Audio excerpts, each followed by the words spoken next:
There's a weird concept that most people think they have a personality. They don't. They have a pattern that they confuse repetition with identity. What you call who I am is usually just the behavior you haven't interrupted yet. Identity isn't a trait. It's a feedback loop between memory, behavior, and expectation. You remember what you've done, and you expect yourself to repeat it. And you do not because you choose to, but because the mind prefers consistency over truth, right?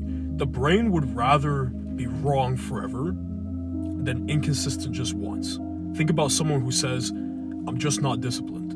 What they're really saying is, I've gathered enough evidence of quitting that my mind now predicts it.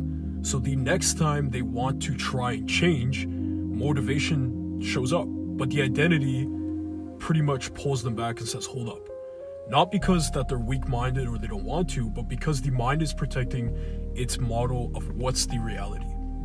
This is why change feels threatening. You're not afraid of effort, you're afraid of becoming unfamiliar to yourself. When the pattern breaks, the brain loses its ability to predict, right? An uncertainty feeling like it's danger, even when you try to grow or growth. So people choose familiar suffering over unknown progress.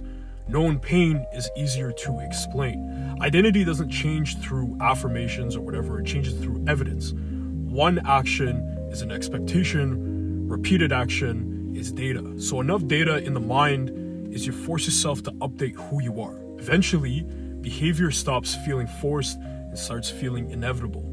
Here's the part that most people miss.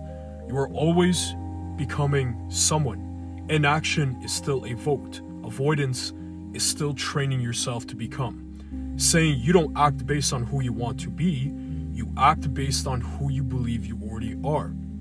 So the real question that a lot of you guys should ask yourself isn't motivation, it's authority.